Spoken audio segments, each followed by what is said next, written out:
Okay, hi. Today we're dealing with, oh, I got the wrong one here. We're dealing with a presentation that we're dealing with Uranus. Oh, I got the right ones, I just had the wrong title. Okay, so we're dealing with the progressions of Uranus, Neptune, and Pluto.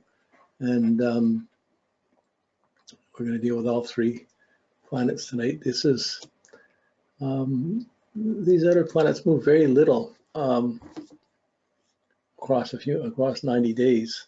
You might get a couple of degrees out of them. And seemingly on a simple level, you could see the symbolic degree. If it changes a degree, you can see the symbols of the degrees changing. Certainly that'll affect, you'll see the different subpentans and subpentans. The subpentans, you see change there. And within the hexagrams and the lines, you'll see significant changes there. So there's, this is, you almost have to consider this like micromanaging. We're looking at really detailed, intimate material. We're looking at small shifts over a lifetime, over 90 days of these outer planets. But the shifts that do happen and the changes that do happen there are incredibly significant and valid. They may not be relevant in the scheme of everything or the attachments to what's going on, but they are there and they are relevant energies. And at times it's useful to know these.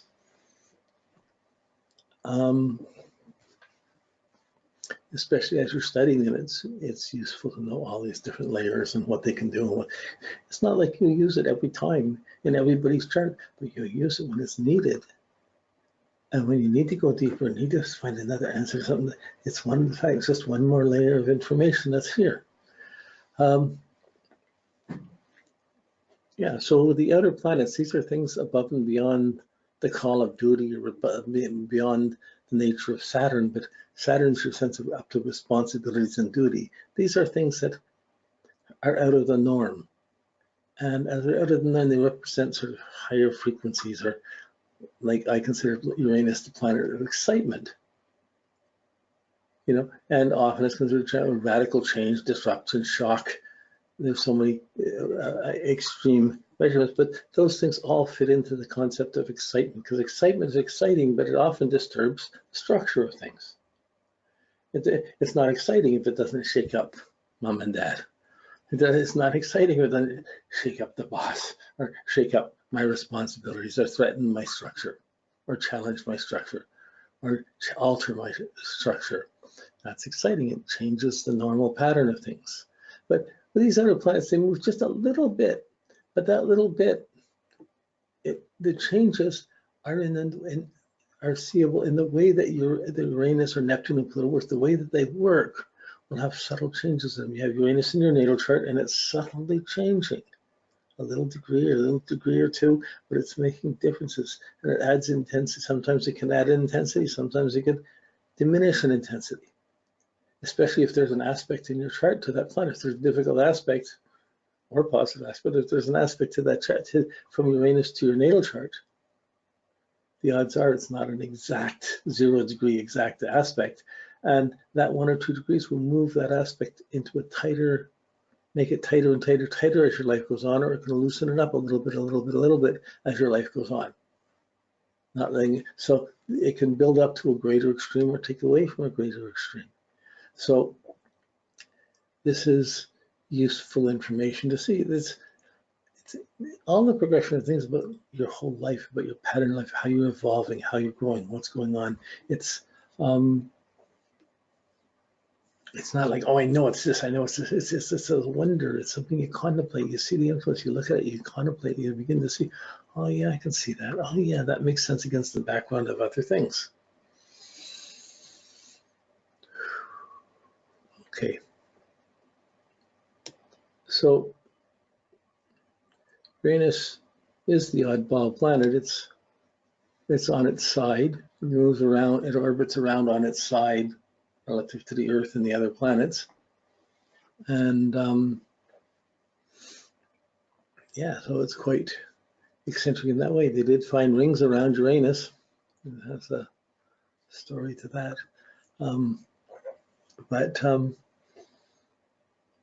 Round rings around almost all the planets. It's just other energies. But we're looking at the nature of the planet, at the nature of change, of time, of excitement, and we're trying to see how does that affect our inner growth or our development in our life.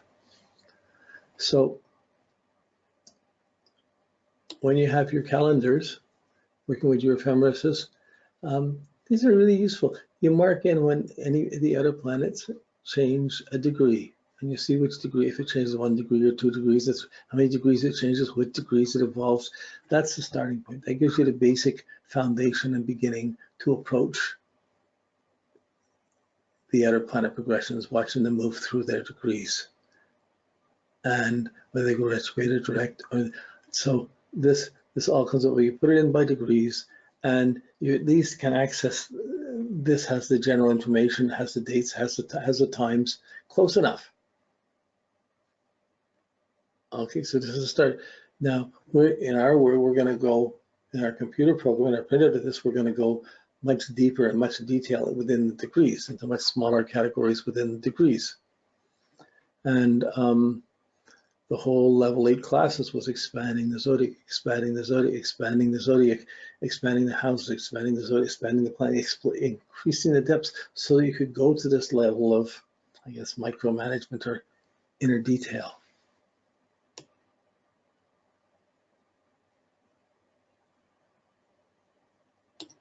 So here's my chart, which you're probably getting bored of by now, but here's my, I have this bowl chart, everything rising except for Venus, but I have Uranus at the top end up at the midheaven in the 10th house.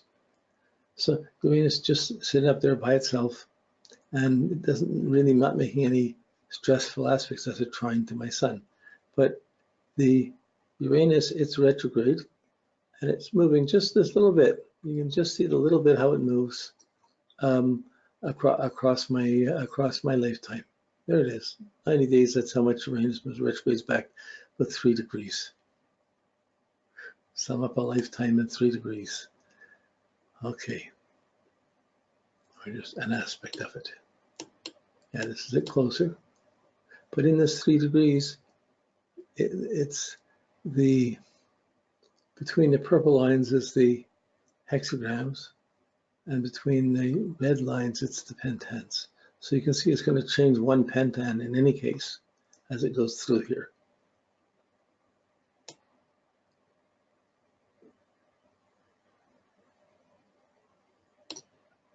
Okay, now we have our detailed printout. These ones, we've marked them in. I mark them in the same all the time. I highlighted them so you can see the sign of the zodiac. You can see the pentan, Gemini, Leo pentan, Taurus subpentan. This is my Uranus is Gemini, Leo, Taurus subpentan.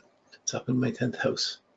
Certainly, Uranus, it's been an influential factor in me being an astrologer, working on my own, doing my own things for most of my life. But the Taurus element there's a need to make, I have a need to make things, or to make things beautiful, make things excited. There's a need to create things, and that's, I see the Taurus element in that. I built a dome, I built a wood henge, I built a musical instrument, and they're all kind of shocking or radical things. I didn't have hardly any money, but anyways, I did these things. Then I had to, once I did them, it changed my life, and then I had to learn from doing them. It was a learning experience, making it and completing it, and having to learn from it after it was completed. And often, making it unstable and having to let go of some of these things. So it's important to keep in mind Uranus. It's in my chart, it works through the 10th house in Gemini. Well, my midheaven's Taurus. Gemini's intercepted in the, it's called intercepted. It's totally within the 10th house. And my 11th house starts in Cancer. Well, the traditional aspects for that is saying, well, if Uranus is intercepted in the 10th, it's not going to work well because it disappears. This is a common logic with just a house interpretation. If you just work with houses, that sign's not on the house cusp, so it disappears. So if you have anything in there that disappears with it, it's not going to work. Well, I realized that my life living in astrology, never working for anyone else, just work. I mean, always working for people, but never working for salary. I have my own thing all my life. That wasn't sublimated. That really was accentuated in my life. So then you go along and you'll notice as you go along, it's marked where the hexagram changes, the purple lines. The pentens change, where they change, they're marked in these little boxes on the right or in the middle. So you have the penten and the subpenten. So there's a penten change, there's a number of subpenten changes. And well, I could go through this to see how it starts in Gemini, it retrogrades back, it starts in Taurus, in the subpenten Taurus, Gemini, Leo, Taurus. And in 1976, it moved into, it retrograded back into Aries. And 76, that was, it's a big year. I started a national astrology group, started a national astrology group. I went to the first big astrology convention down in Phoenix, and I published an album of music. An album, no, it wasn't music, it was an album about astrology. So, okay, that went through that time. So I can break this down through the Aries, and that stayed in the Aries period until 97. Okay, during this whole period, I'd built up my school, I was teaching my school, that's all the Leo phase. The teaching, the studying, the teaching, and creating with it. In 97, when this switched, I have it written down. We'll get to it a little bit. So we'll just go through this. I like to work with this specifically, but then it makes, that's a 135 sesquiquadrate to Jupiter in 2005. And there were significant adjustments to my life at that time. Part of it was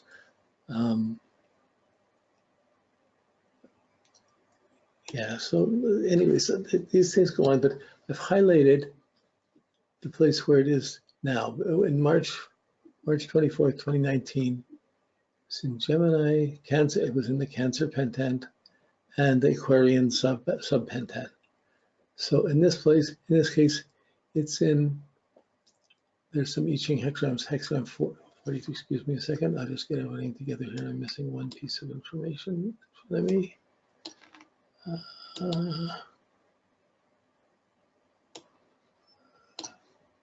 just get it here.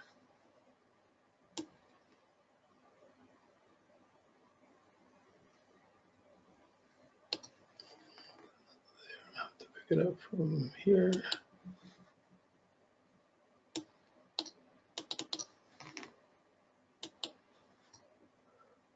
Okay, good. There we go. 43. It's the hexagram called hexagram 43. It's in the hexagram breakthrough resoluteness. It's like the strength of truth breaks through regardless. And this is Uranus, so it's in that hexagram. It's in line 5 of that hexagram, which we're going to go look at line 5.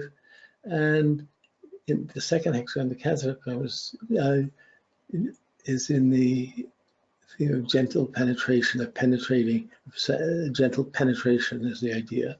And on the inner pentent and the inner hexagram is the hexagram called after completion. And it changes from line 4 to line 5. So we're going to go read, I'm going to read this into it because on this innermost level, we're looking at change on these lines where you see these line change. Let's see if I can make this a bit bigger so you can see this a bit better. Yeah, okay. Now, just to check a couple of things here. Yeah, okay. Okay, I'm now the